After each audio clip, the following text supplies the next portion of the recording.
હું છું સૌમ્યા. દિવસભરના તમામ મહત્વના સમાચાર પર કરીશું નજર, પરંતુ સૌ પહેલા નજર કરીએ હેડલાઇન્સ પર. ગુજરાતમાં બદલાયેલા વાતાવરણ વચ્ચે અમદાવાદ શહેરના કેટલાક વિસ્તારોમાં ભારે વરસાદ. ભર શિયાળે અમદાવાદમાં માવઠું. નિકોલ, હિસનપુર સહિતના વિસ્તારોમાં ધીમી ધારે મેઘરાજાની પધરામણી. સુરતમાં ભાજપના જ ધારાસભ્યએ તંત્ર સામે આંદોલનની ચીમકી ઉચ્ચારી. વરાછાના ભાજપના ધારાસભ્ય કુમાર કાનાણીએ તંત્રને ખુલ્લો પત્ર લખીને કહ્યું કે લોકો ગંદકીથી ત્રાહિમામ પોકારી ગયા છે. જો લોકો જન આંદોલન કરશે તો ન છૂટકે, મારે પણ આંદોલનમાં જોડાવું પડશે. બીજેપી, કોંગ્રેસ, આમ આદમી પાર્ટી ત્રણેય નેતાઓની એક જ માંગ. અમરેલી જિલ્લા ભાજપના પૂર્વ પ્રમુખ ડોક્ટર ભરત કાનાબારે ખેડૂતોને દિવસે વીજળી આપવાની કરી માંગ. ત્યારે ગુજરાત કોંગ્રેસે ખેડૂતોને દિવસે વીજળી પૂરી પાડવા મુખ્યમંત્રીને પત્ર લખ્યો. બીજી બાજુ આમ આદમી પાર્ટીના પ્રમુખ ઈસુદાન ગઢવીએ સૂર્યોદય યોજનાને લઈને સરકાર પર પ્રહાર કર્યા. મેડિકલ કોલેજના પીએસએમ વિભાગના વડાનું શંકાસ્પદ મોત. પોસ્ટમોર્ટમ રિપોર્ટ બાદ જ કારણ થશે સ્પષ્ટ. રાજકોટમાં ચકચાર. વિગતવાર સમાચાર પર નજર કરીએ તો ભારતીય જનતા પાર્ટીના ધારાસભ્ય કુમાર કાનાણીએ સરકારને ખુલ્લી ચીમકી આપી છે અને કહ્યું છે કે જો તમે ગંદકી દૂર નહીં કરો તો હું પણ લોકો સાથે જન આંદોલનમાં જોડાવા તૈયાર છું. શું કહી રહ્યા છે આક્રમક અંદાજમાં કુમાર કાનાણી? આવો સાંભળીએ. એક તરફ સુરત શહેરે સતત ત્રીજા વર્ષે ક્લીન સિટીનો એવોર્ડ જીત્યો છે, તો બીજી તરફ વરાછાના ખાડી વિસ્તારની અસંખ્ય સોસાયટીઓ ગંદકીનું સામ્રાજ્ય બની ગઈ છે. લોકો ગંદકી, દુર્ગંધ અને મચ્છરના ત્રાસથી ત્રાહિમામ પોકારી ગયા છે.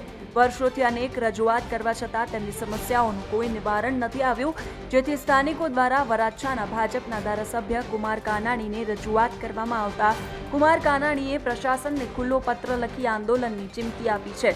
ધારાસભ્ય કાનાણીએ સુરત મહાનગરપાલિકાના કમિશનરને લખેલા પત્રમાં જણાવ્યું છે કે મારા વિસ્તારમાં આવેલા ખાડીના કિનારા પર અસંખ્ય સોસાયટીના લોકો મચ્છર, ગંદકી તેમજ દુર્ગંધના ત્રાસથી ત્રાહિમામ પોકારી ગયા છે.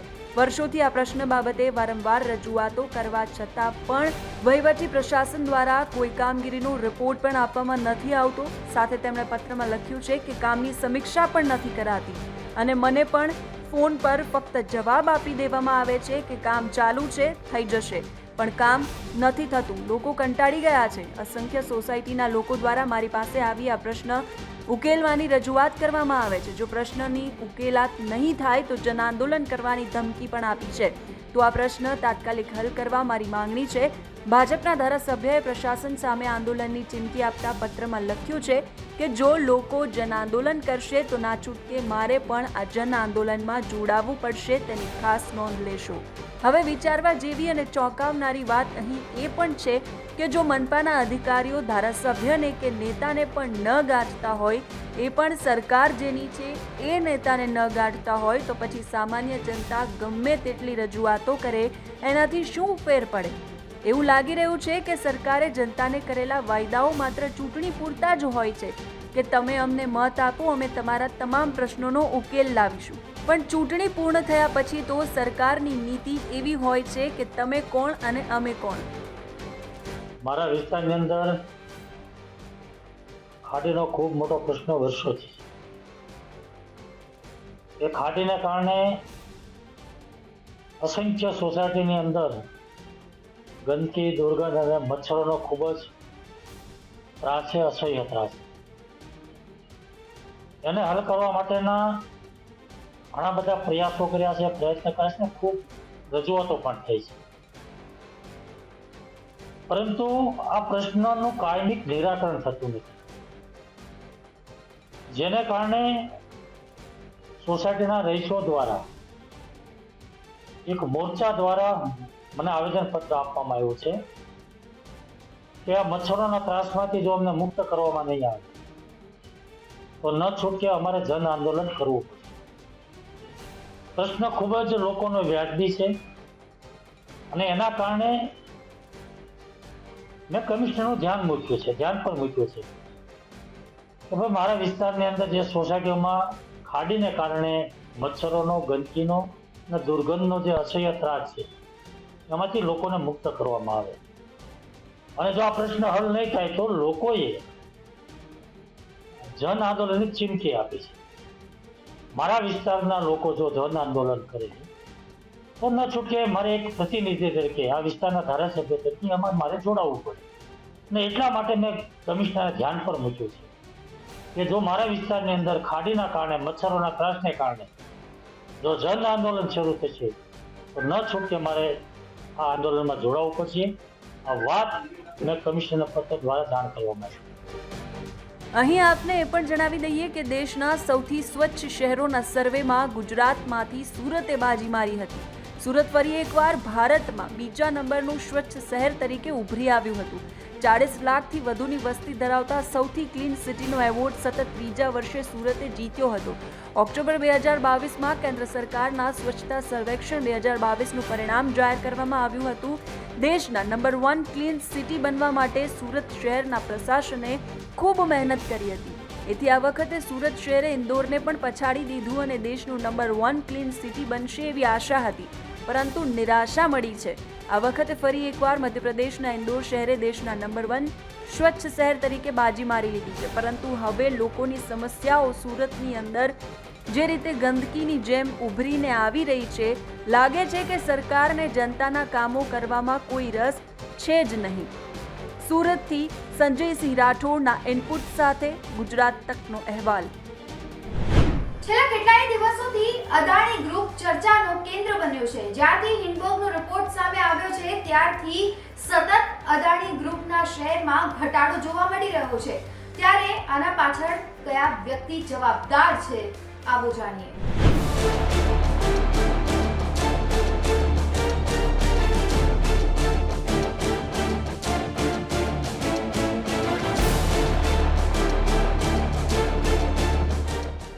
અદાણી ગ્રુપની 7 લિસ્ટેડ કંપનીઓના શેરમાં સતત કડાકો બોલી ગયો હતો.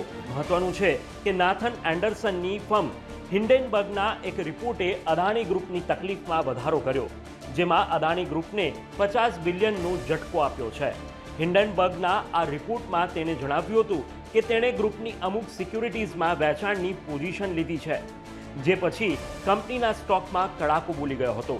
જો કે અદાણી જૂથે આ અહેવાલને પસંદગીયુક્ત ખોટી માહિતી અને દૂષિત સંયોજન ગણાવ્યું છે અને એશિયાના સૌથી ધનાઢ્ય વ્યક્તિના સામ્રાજ્ય દ્વારા બેશરમ માર્કેટ મેનિપ્યુલેશન અને અકાઉન્ટિંગ છેતરપિંડીનો આરોપ મૂકતા તેના અહેવાલ પર યુએસ રોકાણકર સામે કાનૂની કાર્યવાહી કરવાનું વિચારી લીધું છે.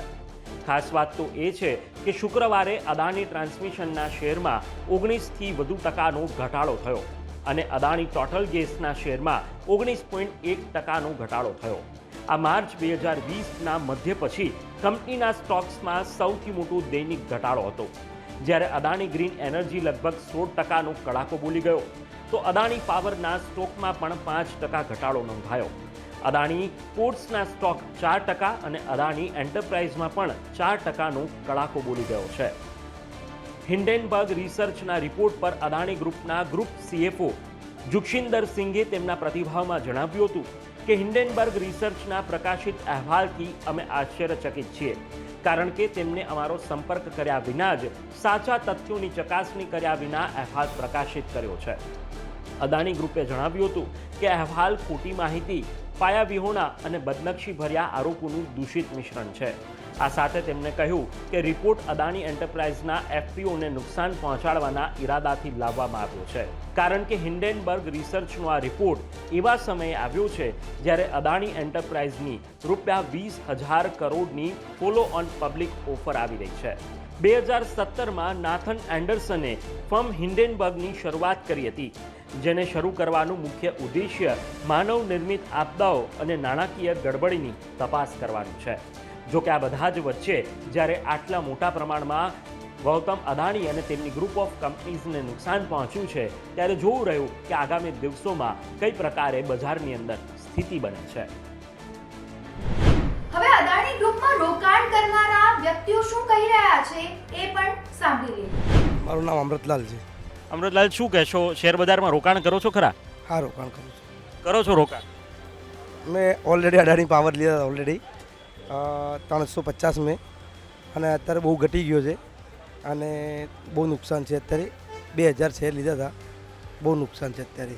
શું લાગે છે, શું કારણ હોઈ શકે? કારણ કે એક તરફ તેમના પર દેવું હોવાની વાતો ચાલી રહી છે, એક રિપોર્ટ આવ્યો અને રિપોર્ટના કારણે જ આ શેરબજારમાં કડાકો બોલ્યો છે અને અદાણી ગ્રુપના જેટલી પણ કંપનીઓ છે તેના પણ શેર સતત ઘટી રહ્યા છે. રોકાણકારોમાં કઈ પ્રકારનું તેને લઈને માહોલ જોવા મળી રહ્યો છે? અત્યારે તો રોકાણ કરાય નહીં, પણ થોડું હોલ્ડ કરવો જોઈએ. માર્કેટ કઈ રીતે આગળ જાય છે અને જોઈ જાચીને પછી રોકાણ કરાય.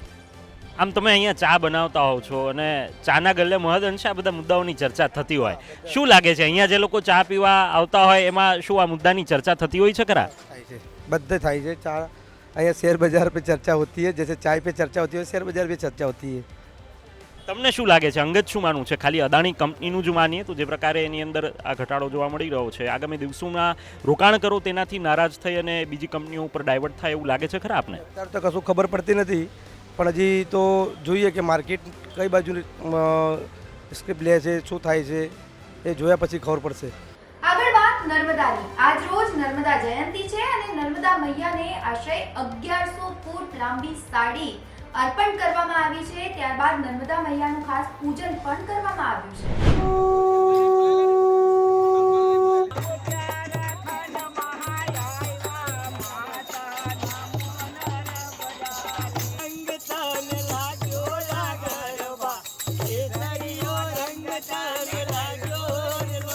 આજે નર્મદા જયંતિ છે, ત્યારે નર્મદા જયંતિ નિમિત્તે નર્મદા નદી કિનારે માંગરોલ ગામ ખાતે નર્મદા મૈયાને સાડી અર્પણ કરવામાં આવી હતી. મોટી સંખ્યામાં શ્રદ્ધાળુઓ અને સ્થાનિક લોકો ઉપસ્થિત રહ્યા હતા.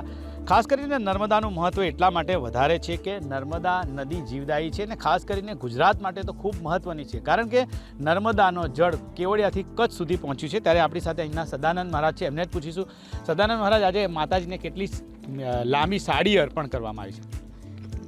આજે નર્મદા જયંતિ નિમિત્તે સમગ્ર માંગરોળ તરફથી માતાજીને 400 મીટરની વિશાળ સાડી પહેરાવીને સમગ્ર ગામજનોએ આ કાર્યક્રમને દીપાવ્યો છે.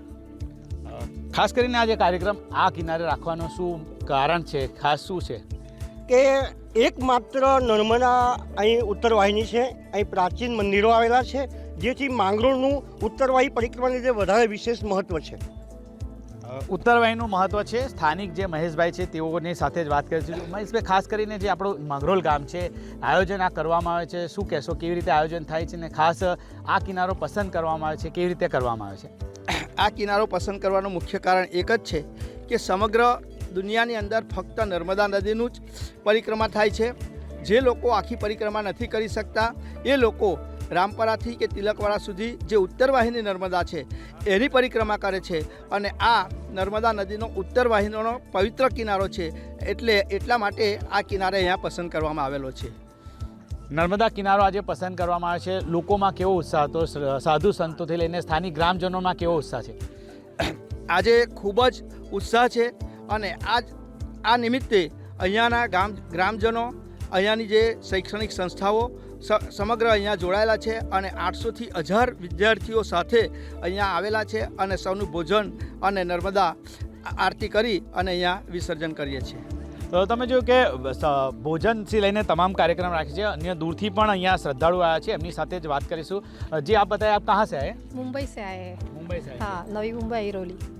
क्या कहेंगे, जो नर्मदा जी का आज प्रागट्य दिन है, आप उपस्थित रहे, क्या कहेंगे, आपको कैसा लग रहा है यहाँ नर्मदा जी के किनारे? हाँ, ये बहुत ही भव्य और बहुत ही बड़ा ये कार्यक्रम हुआ है. हमने तो पहली बार हम यहाँ से आए. उत्तरवाहिनी परिक्रमा हमने दोनों ने की हुई है, पर ये बहुत ही ज़बरदस्त अनुभूति है कि शब्दों में नहीं बयां कर सकते. ઇન્ડિયન ક્રિકેટ ટીમના ઓલરાઉન્ડર અક્ષર પટેલ અને મેહા પટેલના લગ્ન યોજાઈ ચૂક્યા છે. રિસેપ્શન સેરેમનીનું આયોજન કરવામાં આવ્યું હતું, જેમાં મોટી સંખ્યામાં લોકો હાજરી આપવા પહોંચ્યા હતા અને આ રિસેપ્શન કેટલું ખાસ હતું આવું જોઈએ તેની ઝલક.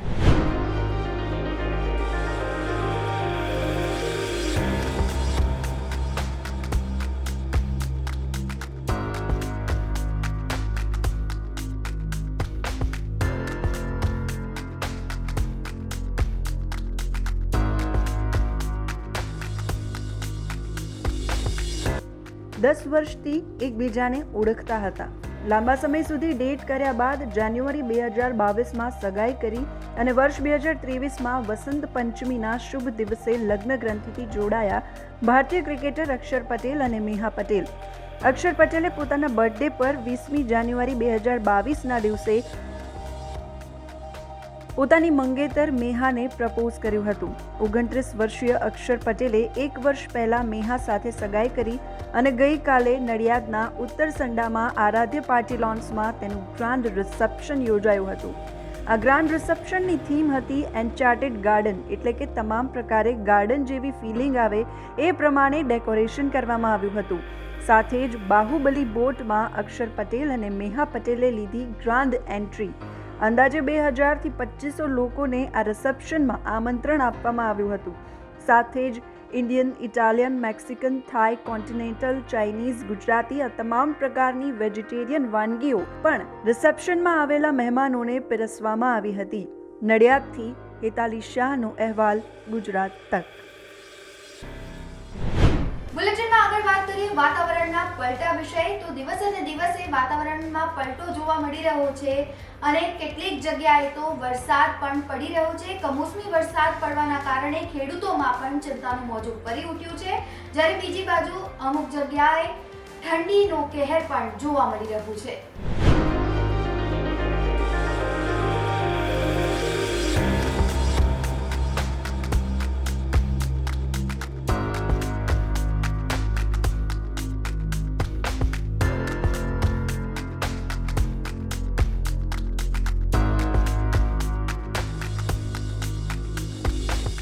કડકડતી ઠંડી વચ્ચે હવામાન વિભાગે ગુજરાતના અનેક વિસ્તારોમાં કમોસમી વરસાદની આગાહી કરી હતી, ત્યારે ખેડા, આણંદ, વડોદરા અને ભાવનગરના અનેક વિસ્તારોમાં માવઠું પડ્યું છે. હવામાન વિભાગ દ્વારા ખેડા અને આણંદ જિલ્લાના વિવિધ વિસ્તારોમાં કમોસમી વરસાદ પડ્યો છે. આણંદ જિલ્લામાં છૂટાછવાયા માવઠાની અસર જોવા મળી છે. આણંદ તાલુકાના આણંદ, નાવલી, નાપાડ, ખડોલ તો જિલ્લાના પેટલાદ, ખંભાત, સોજિત્રા, બોરસદ સહિતના વિસ્તારમાં છૂટો છવાયો વરસાદ પડ્યો છે. ખેડા જિલ્લાના નડિયાદ, ઠાસરા, ડાકોર, મહેમદાવાદ, વસો સહિતના વિસ્તારોમાં પણ વરસાદ પડ્યો છે. કડકડતી ઠંડી વચ્ચે વાતાવરણમાં અચાનક પલટો આવતા ખેડૂતો પરેશાન થઈ ગયા છે. ધરતીપુત્રોની ચિંતામાં વધારો થયો છે. ચરોતરમાં તમાકુ, ડાંગર, બાજરી અને લીલા શાકભાજીના પાકને નુકસાનની ભીતિ વર્તાઈ રહી છે. ભર શિયાળે ચોમાસાની ઋતુ જેવું વાતાવરણ જોવા મળતા બેવડી ઋતુની અસરથી માત્ર ખેડૂતો જ નહીં, નાગરિકો પણ ચિંતિત થયા છે. બેવડી ઋતુ વચ્ચે અનેક રોગચાળો ફેલાવાનો પણ ભય વર્તાઈ રહ્યો છે. તો બીજી તરફ ભાવનગરમાં પણ કમોસમી વરસાદ વરસ્યો છે. કમોસમી વરસાદના કારણે વાતાવરણ ભેજવાળું અને વાદળછાયું જોવા મળ્યું છે. ખાસ કરીને ચણા, જીરું, રાયડો સહિતના પાકોમાં માવઠાના કારણે ખરાબ અસર પડી શકે છે. માર્કેટ યાર્ડમાં સંગ્રહિત કરાયેલો અને બહાર પડેલો ડુંગળીનો પાક તેને પણ નુકસાન થવાની શક્યતા છે. આણંદથી હેતાલી શાહ અને ભાવનગરથી નીતિન ગોહિલનો અહેવાલ, ગુજરાત તક. તો વધુ સમાચાર પર કરીશું નજર, પરંતુ હાલ રોકાઈશું વિરામ માટે. આપ જોતા રહો ગુજરાત તક.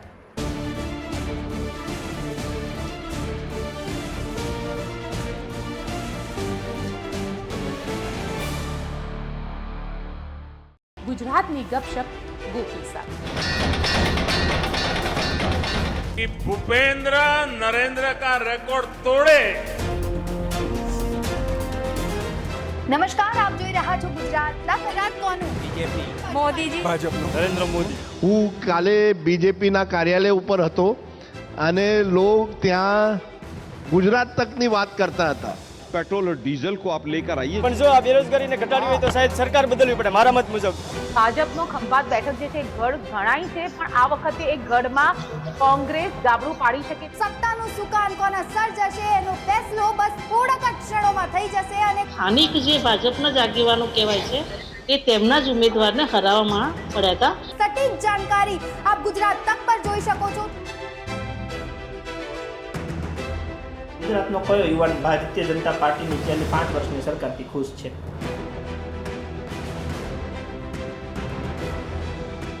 દર્શકો, રાજનીતિના ખેલાડીમાં આપનું સ્વાગત છે.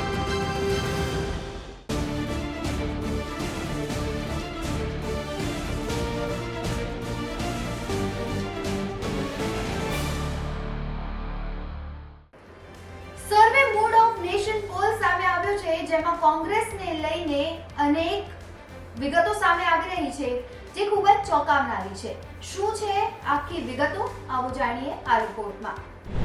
કન્યાકુમારીથી શરૂ થયેલી કોંગ્રેસની ભારત જોડો યાત્રા પોતાના અંતિમ તબક્કામાં છે. યાત્રાને લઈને કોંગ્રેસમાં ખૂબ જોશ અને જુસ્સો જોવા મળ્યો છે. પરંતુ શું આ લાંબી એવી યાત્રાથી પાર્ટીને મોટો ફાયદો થશે? આ મુદ્દે ઇન્ડિયા ટુડેએ મૂડ ઓફ નેશન પોલ કર્યો છે.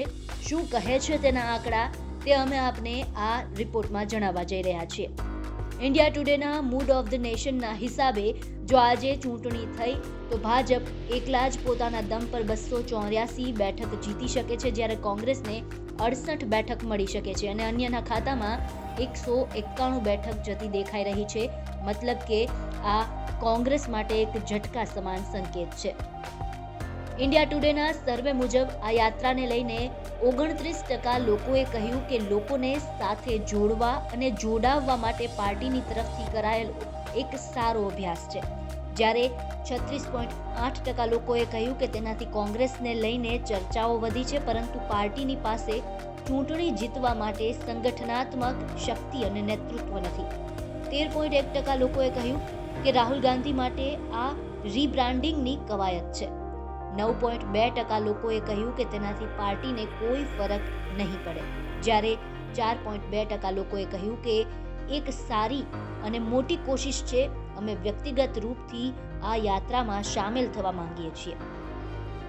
જ્યારે લોકોને પૂછાયું કે કોંગ્રેસ પાર્ટીને પુનર્જીવિત કરવા માટે કયા નેતા સૌથી યોગ્ય રહેશે, તો 25.9% લોકોએ રાહુલ ગાંધીનું નામ આપ્યું, 16.5% લોકોએ સચિન પાયલટનું નામ આપ્યું, 12.5% લોકોએ મનમોહન સિંહનું નામ આપ્યું, 8.1% લોકોએ પ્રિયંકા ગાંધી અને 3.1% લોકોએ મલ્લિકાર્જુન ખડગેનું નામ આપ્યું. જ્યારે લોકોને પૂછ્યું કે બિન ગાંધી નેતાઓમાંથી કોણ કોંગ્રેસનું નેતૃત્વ કરવા માટે સૌથી યોગ્ય છે, તો તેના જવાબમાં 25% લોકોએ મનમોહન સિંહ, 23.7% સચિન પાયલટ, 6.6% પી ચિદમ્બરમ, 4.9% અશોક ગેહલોત અને 5.5% મલ્લિકાર્જુન ખડગેનું નામ આપ્યું. જ્યારે લોકોને પૂછાયું કે શું તમને લાગે છે કે ગાંધી પરિવારની વગર કોંગ્રેસ સારી સ્થિતિમાં રહેશે, તો 52.5% લોકોએ હા અને 30% લોકોએ નહીંમાં જવાબ આપ્યો.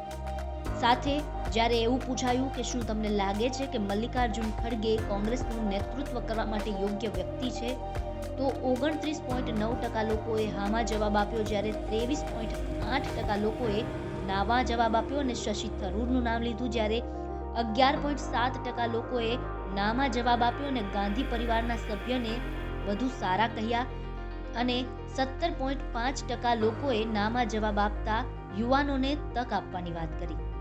આ ઉપરાંત એક સવાલ એવો પણ પૂછાયો કે શું આપને લાગે છે કે કેન્દ્રમાં મોદીના નેતૃત્વવાળી ભાજપને પડકાર આપવા માટે વિપક્ષી ગઠબંધન સંભવ છે, તો 38.9% લોકોએ હામાં જવાબ આપ્યો, જ્યારે 46.8% લોકોએ નામાં જવાબ આપ્યો.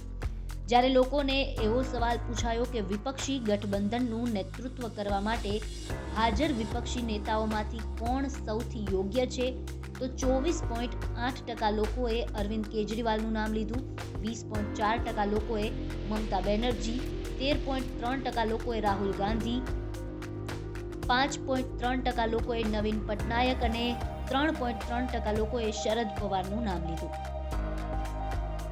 બ્યુરો રિપોર્ટ, ગુજરાત તક.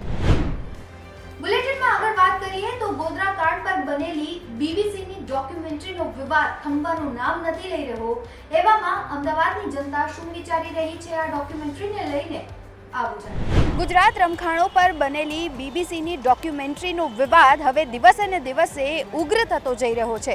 આ જ મુદ્દાને લઈને અમદાવાદના યુવાનો શું વિચારી રહ્યા છે, આપણી સાથે જે ગુજરાત તક સાથે જોડાયા છે તેમની સાથે જાણીશું અને તેમના મંતવ્યો જાણવાના પ્રયાસ કરીશું. શું નામ છે આપનું? મારું નામ સાગર શાહ. સાગરભાઈ, અત્યારે બીબીસીની ડોક્યુમેન્ટરીનો વિવાદ છે, ઉગ્ર બનતો જઈ રહ્યો છે. સ્ટુડન્ટ્સે પ્રોટેસ્ટ કર્યો, ત્યારબાદ હવે રાજનૈતિક રંગ પણ પકડાઈ રહ્યો છે. આપનો સૌપ્રથમ અભિપ્રાય શું છે? આ રાજનીતિક રંગ જ છે ને, પકડાઈ નથી રહ્યો. આ રાજનીતિક જ વાત છે ને. ગુજરાત રાયટ્સ જે 2002માં થયા એના ઉપર યુકે બનાવેલી આ documentary India the Modi question જે 2 એપિસોડ્સમાં બનાવી છે એને બેન ગવર્મેન્ટે જ કરી છે, તો ગવર્મેન્ટ એ રાજનૈતિક જ એક ફેક્ટર છે ને, તો it is already a political issue the created by the Modi government itself, હે ને, તો એને બેન કરવામાં આવી છે.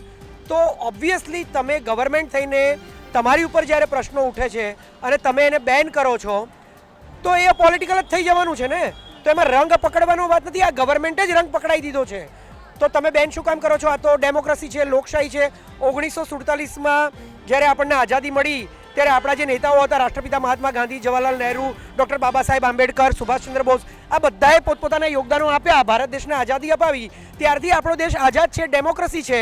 તો ડેમોક્રેટિક કન્ટ્રીની અંદર તમે તમારા ઉપર ઉઠેલા સવાલોને બેન કેમ કરો છો? તો ઓબ્વિયસલી તમે જે વસ્તુ જોવા માંગે છે લોકો, એને બેન કરશો તો બંધન આવી જાય, તો લોકો તો એ વધારે ને વધારે જોશે, છુપાઈને જોશે. અને જો છુપાઈને જોવે છે, તમે બેન કર્યું છે તો લિંકને ડાઉનલોડ કરીને જોવે છે, તો તમે એને પથ્થર મારો છો, તમે એને રોકો છો, તમે એમની ઇલેક્ટ્રિસિટી કાપી નાખો છો, તમે યુનિવર્સિટીમાં એમના ઉપર પથ્થર નાખો છો, તમે એમને હેરાન કરો છો, ઇન્ટરનેટના કનેક્શન કાપી નાખો છો. તો આ તો અનડિક્લેર્ડ ઇમરજન્સી છે ને. તમે કહેતા હતા કે ઇન્દિરા ગાંધીએ ઇમરજન્સી કરી, તો એ તો જો તમે એમ કહેતા હોય કે આ ઇમરજન્સી નથી, દેશના બેનિફિટ માટે છે, તો એ ઇમરજન્સી પણ દેશના બેનિફિટ માટે જ શ્રીમતી ઇન્દિરા ગાંધીએ કરી હતી, હે ને. તો તમારી વસ્તુ તમે કહો છો કે સારી અને બીજા કરે તો એનો વિરોધ કરો છો, એટલે તમે કરો તો લીલા અને બીજા કરે તો લફડા. આ તો આવી એમની માન્યતા છે ને, મેન્ટાલિટી છે. એટલે હું એવું માનું છું કે એમણે જે આ બેન કર્યો છે ના જ કરવો જોઈએ. જેટલો બેન વધારે કરશે એટલો પોલિટિકલ રંગ એને લાગશે, લોકો વધારે ને વધારે જોવા માટે ઉત્સુક બનશે અને ઉલટાની વધારે ફજેતી, વધારે ઇજ્જત મોદી ગવર્મેન્ટની જ જશે, એવું હું માનું છું. આપને શું લાગે છે કે એમ જે અંદર દર્શાવવામાં આવ્યું છે ગુજરાત રાઇટ્સના તથ્યો શું ખોટા હોઈ શકે છે, એટલા માટે બેન કરે છે, એટલા માટે લિંક પણ બ્લોક કરવામાં આવી છે? આપને શું લાગે છે? ખોટા હોઈ જ ના શકે. આખા ગુજરાતમાં ને આખા ભારતમાં એ વખતે મોદી ઉપર અમેરિકાએ પણ બેન લગાડ્યો હતો, બરાબર છે. અને આ જે ડોક્યુમેન્ટરી જે લોકોએ રિસર્ચ કરીને બનાવી છે, એ વખતના જે ફોરેન સેક્રેટરી હતા જેક સ્ટ્રો, એમણે લખ્યું છે કે અમારી પાસે એવિડન્સીસ છે. એમની આખી ટીમ ઇન્ડિયામાં આવી હતી અને એ લોકોએ જેટલા પણ ઇન્સિડન્ટ્સ બન્યા હતા, જેમ કે બેસ્ટ બેકરી હત્યાકાંડ, જેમાં લગભગ 14 લોકોને મારી નાખવામાં આવ્યા હતા, બેકરીની અંદર સળગાવી દેવામાં આવ્યા હતા, એની જે સાક્ષી હતી ઝાહિરા શેખ, બરાબર છે, એ હત્યાકાંડ ફેમસ છે. પછી બિલ્કિસ બાનુ ઉપર બળાત્કાર થયો હતો અને 14 લોકોએ એની ઉપર બળાત્કાર કર્યો હતો. એ ગર્ભવતી હતી છતાં પણ એની ઉપર બળાત્કાર કર્યો હતો. એની 3 વર્ષની દીકરીને પણ મારી નાખી હતી. એની ઉપર બળાત્કાર કર્યો, એની બહેન ઉપર પણ બળાત્કાર કર્યો, એની મમ્મી ઉપર પણ બળાત્કાર કર્યો, એના ઘરના લોકોને મારી નાખ્યા અને એ બળાત્કારીઓને હમણાં છોડી દેવામાં આવ્યા છે. આ ઘટના તમે જ કરી રહ્યા છો, તો તમારી ઉપર લોકો શક નહીં કરે? શું લાગે છે ડોક્યુમેન્ટરી રિલીઝ થવી જોઈએ કે નહીં? કારણ કે બીજી બાજુ કેરળમાં જ્યારે રિલીઝ કરવામાં આવી, કોંગ્રેસ સ્ક્રીનિંગ ગોઠવ્યું એમને બીચ ઉપર, ત્યારે ભારતીય જનતા પાર્ટી સતત તેમના પર પ્રહારો કરી રહી છે. આ બધી પરિસ્થિતિમાં શું ભારતમાં डॉक्यूमेंट्री रिलीज थवी જોઈએ કે નહીં? आपने શું લાગે છે? देखिए, डॉक्यूमेंट्री तो ये रिलीज होनी ही चाहिए क्योंकि ये तथ्यों के आधार पर है, ठीक है. और बीबीसी ने पूरी रिसर्च के साथ इस डॉक्यूमेंट्री को बनाया है. उस टाइम के जितने भी मीडिया में जो न्यूज़ आई थी उसके बेसिस पे उन्होंने ये पूरी डॉक्यूमेंट्री बनाई है. उस टाइम में जो लोगों से इंटरव्यू लिए, जिनके साथ ऐसा हुआ, ऐसी घटनाएं हुई, उनके इंटरव्यू लिए गए. ये कोई फिल्म नहीं है, ठीक है. ये एक तथ्यों के ऊपर आधारित एक डॉक्यूमेंट्री है. जो हुआ ये गुजरात का एक काला इतिहास है, ठीक है ना. तो ये सच्चाई के ऊपर बेस है, ठीक है ना. इसको प्रमोशन की ज़रूरत नहीं है, इसको किसी चीज़ की ज़रूरत नहीं है. आप इसको रिलीज़ होने दीजिए. एक बार जब रिलीज़ हो जाएगी, और अगर मोदी सरकार को ऐसा लगता है कि ये रिलीज़ नहीं होनी चाहिए, ये गलत है, तो आप उनके ऊपर बीबीसी के ऊपर केस कर सकते हैं, ठीक है ना. एक बार रिलीज हो जाने दीजिए. अगर आपको लगता है कि ये गलत दिखाया जा रहा है इसमें, तो आप उसके ऊपर केस कर सकते हैं. इसमें डरने वाली बात नहीं. और बीजेपी के लोग तो खुद बोलते हैं ऐसा कि मोदी जी ने बहुत अच्छा किया कि यहाँ पे जो मुसलमान कम्युनिटी थी उसके ऊपर कंट्रोल आ गया. ये गोधरा हत्याकांड हुआ, उसके बाद यहाँ पे मुस्लिम लोग शांत बैठ गए. अगर वो लोग इस चीज़ को गर्व महसूस कर रहे हैं तो इसको रिलीज हो जाने देना चाहिए. उनको कोई ऑब्जेक्शन नहीं होना चाहिए. રિલીઝ થશે અને ત્યારબાદ જ દૂધ કા દૂધ પાણી કા પાણી જે પણ છે એ એકચ્યુઅલ ખ્યાલ આવશે. આપને શું લાગે છે? આપના શું અભિપ્રાયો છે? સૌપ્રથમ તો આ સરકાર દોગલી છે. સરકાર એટલા માટે દોગલી છે કે જ્યારે એમની મતલબની ફિલ્મો બને છે ને, ત્યારે બધા જ રાજ્યોમાં ટેક્સ ફ્રી, જ્યાં જ્યાં ભાજપની સરકાર છે ત્યાં ત્યાં લોકો ટેક્સ ફ્રી કરી દે છે. એને સુરક્ષા આપવામાં આવે છે, ટિકિટો ફ્રી વેચે છે લોકો કે જાઓ આ પિક્ચર જઈને જુઓ. કાશ્મીર ફાઇલ્સની પિક્ચર જે એક પ્રોપેગન્ડા, જે ટોટલી પ્રોપેગન્ડા ફિલ્મ હતી, સરકારે એને પ્રોત્સાહન આપ્યું. મધ્યપ્રદેશની અંદર, ગુજરાતની અંદર ટેક્સ ફ્રી કરી દેવામાં આવી હતી. ટિકિટો લોકો, બજરંગ દળના લોકો અને હિન્દુ જે સંગઠનો એના લોકો ઘરે ઘરે જઈને ટિકિટો ફ્રી આપતા હતા. ત્યારે આ લોકોને કેમ પ્રોપેગન્ડા નથી દેખાતું?